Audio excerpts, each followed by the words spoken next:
स्वागत है a past time में। आज हम बाइजेंटाइन साम्राज्य के दिलचस्प इतिहास में डुबकी लगाने जा रहे हैं। यह शक्तिशाली साम्राज्य जो 1000 से अधिक वर्षों तक चला, इतिहास की दिशा को आकार देने में महत्वपूर्ण भूमिका निभाई।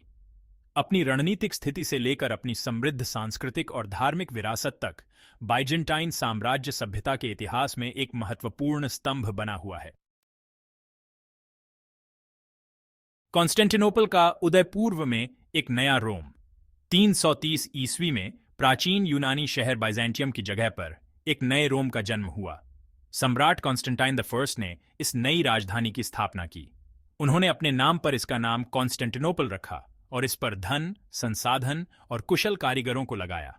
यह शहर, जो यूरोप और एशिया के क्रॉसरोड्स पर स्थित था, व्यापार और संस्कृति का केंद्र बन गया, जिसे बाद में बाइजेंटीन साम्राज्य के रूप में जाना गया। कॉन्स्टेंटिनोपल की नींव ने इतिहास में एक महत्वपूर्ण मोड़ दिया।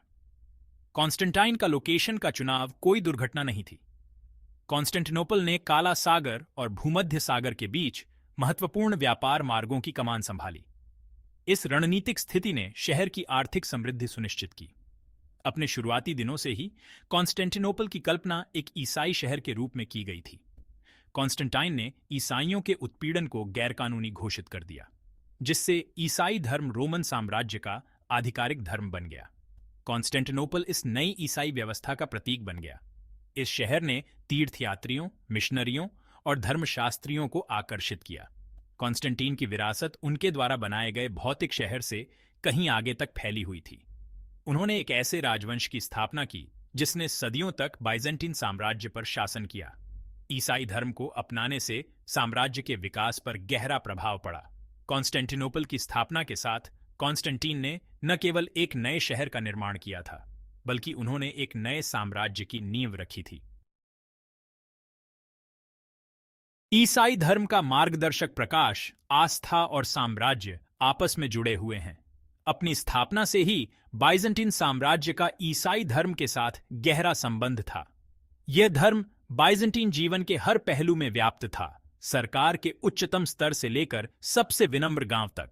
सम्राटों ने न केवल धर्मनिरपेक्ष नेताओं के रूप में, बल्कि पृथ्वी पर भगवान के चुने हुए प्रतिनिधियों के रूप में भी शासन किया, जो अपने प्रजाओं के आध्यात्मिक और भौतिक कल्याण दोनों के लिए जिम्मेदार थे। धार्मिक और राजनीतिक अधिकार के इस संलयन ने बाइजेंटीन सम्राटों को एक अद्वितीय दर्जा दिया और साम्राज्य के चरित्र को गहराई से प्रभावित किया। बाइजेंटीन चर्च, जिसके शीर्ष पर कॉन्स्टेंटिनोपल का पैट्रियार्क था, ने साम्राज्य के मामलों में एक केंद्रीय भूमिका निभाई। चर्च ने आम लोगों के जीवन पर काफी प्रभाव डाला। न केवल आध्यात्मिक मार्गदर्शन प्रदान किया, बल्कि शिक्षा, समाज कल्याण और सांस्कृतिक अभिव्यक्ति भी प्रदान की। साम्राज्य में फैले हुए मठ शिक्षा और धर्मपरायणता के केंद्र बन गए। प्राचीन ग्रंथों का संरक्षण किया और विद्वता को बढ़ावा दिया। कलाओं तक चर्च का प्रभाव फैला, जिससे अब तक के कुछ सबसे उत्तम मौजिक, चिह्न और भजन प्रेरित हुए। बाइजेंटाइन ईसाई धर्म अपने आंतरिक विभाजनों के बिना नहीं था।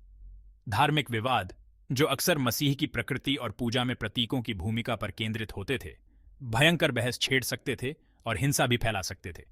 ये विवाद, हालांकि आधुनिक आंखों के लिए रहस्यमय लगते हैं, लेकिन बाइजेंटीन साम्राज्य पर गहरा प्रभाव पड़ा, जिससे इसकी राजनीति, संस्कृति और अपने पड़ोसियों के साथ संबंध प्रभावित हुए। इन चुनौतियों के प्रति साम्राज्य की प्रतिक्रिया, अनुकूलन और विकसित होने की क्षमता आने वाली सदियों तक उसके भाग्य को आकार देगी। रोमन शाही परंपरा का प्रारंभिक ईसाई धर्म के उत्साह के साथ संलयन ने एक अद्वितीय और स्थायी सांस्कृतिक मिश्रण तैयार किया। कॉन्स्टेंटिनोपल नया रोम ग्रीक, रोमन और ईसाई प्रभावों का एक पिघलने वाला बर्तन बन गया, जिससे एक जीवंत और परिष्कृत संस्कृति का उदय हुआ। बाइजेंटीन साम्राज्य रोम की भव्यता और ईसाई धर्म की आध्यात्मिक विरासत दोनों का उत्तराधिकारी इतिहास के पाठ्यक्रम पर एक अमिट छाप छोड़ेगा।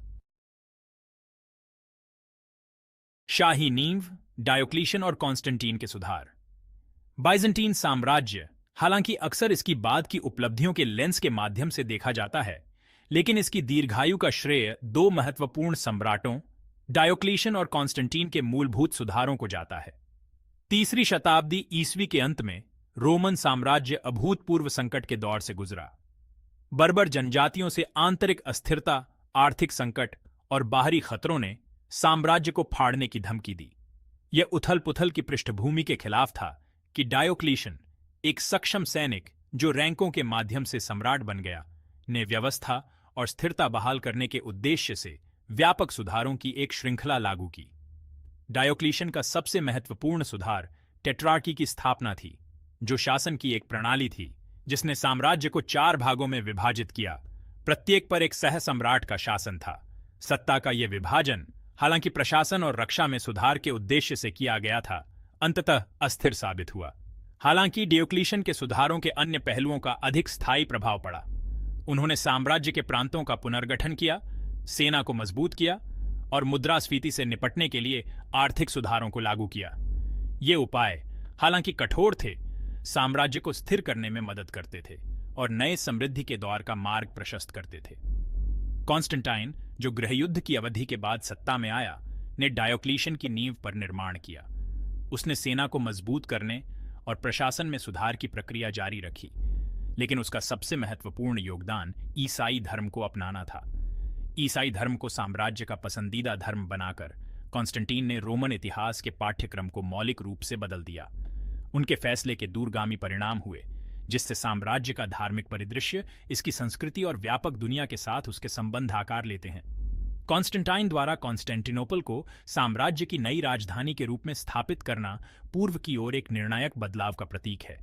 उन्होंने शहर के विकास में संसाधनों का भरपूर उपयोग किया। इसे शानदार इमारतों से सजाया, जिसमें रथ दौड़ के लिए हिप्पोड्रोम और भव्य महल परिसर शामिल हैं। कॉन्स्टेंटिनोपल के रणनीतिक स्थान और समृद्ध अर्थव्यवस्था ने जल्द ही पूरे साम्राज्य के व्यापारियों, कारीगरों और विद्वानों को आकर्षित किया। इसे वाणिज्य और संस्कृति के एक जीवंत केंद्र में बदल दिया। डायोक्लीशियन और कॉन्स्टेंटीन के सुधारों ने, हालांकि संकट के जवाब में लागू किए गए थे, लेकिन बाइजेंटीन साम्राज्य के लंबे और समृद्ध अस्तित्व के लिए आधार तैयार किया। चुनौतियों की एक सदी 5वीं शताब्दी में विधर्म और प्लेग। 5वीं शताब्दी ईस्वी बाइजेंटीन साम्राज्य के लिए महत्वपूर्ण चुनौतियों का समय साबित हुई।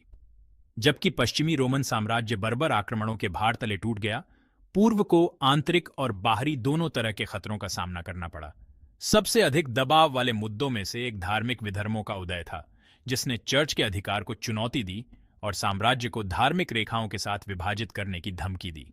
इन विधर्मों में सबसे महत्वपूर्ण था मोनोफिजिटिज्म, एक सिद्धांत जिसने अपने मानवीय स्वभाव की कीमत पर मसीह के दिव्य स्वभाव पर जोर दिया। मोनोफिजाइट विवाद ने पूरे साम्राज्य में भयंकर बहस और दंगों को जन्म दिया। धार्मिक विवाद के विश्वासघाती पानी को नेविगेट करते हुए व्यवस्था बनाए रखने का प्रयास करते हुए सम्राटों ने खुद को बीच में पकड़ा हुआ पाया। 451 ईस्वी में सम्राट मार्शियन द्वारा बुलाई गई चाल्सडन की परिषद ने मोनोफिजिटिज्म को विधर्म के रूप में निंदा की, लेकिन विवाद विशेष रूप से मिस्र और सीरिया में उबलता रहा। मोनोफिजाइट विवाद ने एक विशाल और विविध साम्राज्य में धार्मिक एकता बनाए रखने की चुनौतियों को उजागर किया और इसकी विरासत सदियों तक बाइजेंटीन धार्मिक और राजनीतिक जीवन को आकार देती रही। मानो धार्मिक संघर्ष ही काफी नहीं था, बाइजेंटीन साम्राज्य भी 6ठी शताब्दी के मध्य में एक विनाशकारी प्लेग की चपेट में आ गया था। सम्राट जस्टिनियन द फर्स्ट, जिन्होंने इस अवधि के दौरान शासन किया था, के नाम पर जस्टिनियानिक प्लेग साम्राज्य में फैल गया, जिससे लाखों लोग मारे गए और इसके मद्देनजर तबाही का निशान छोड़ गया। प्लेग का बाइजेंटाइन समाज पर गहरा प्रभाव पड़ा, व्यापार बाधित हुआ, जनसंख्या कम हुई और साम्राज्य की रक्षा कमजोर हुई। जस्टिनियानिक प्लेग धार्मिक असंतोष से उत्पन्न चल रही चुनौतियों के साथ मिलकर बाइजेंटीन राज्य की लचीलापन का परीक्षण किया और इसे नए खतरों के प्रति संवेदनशील बना दिया। इन चुनौतियों के बावजूद बाइजेंटीन साम्राज्य कायम रहा। इसकी मजबूत प्रशासनिक संरचनाएं, सक्षम सेना और ईसाई धर्म की एकीकृत शक्ति ने इसे 5वीं शताब्दी के तूफानों का सामना करने में मदद की। प्रतिकूल परिस्थितियों में साम्राज्य की अनुकूलन और विकसित होने की क्षमता आने वाली शताब्दियों में उसके अस्तित्व के लिए महत्वपूर्ण साबित होगी।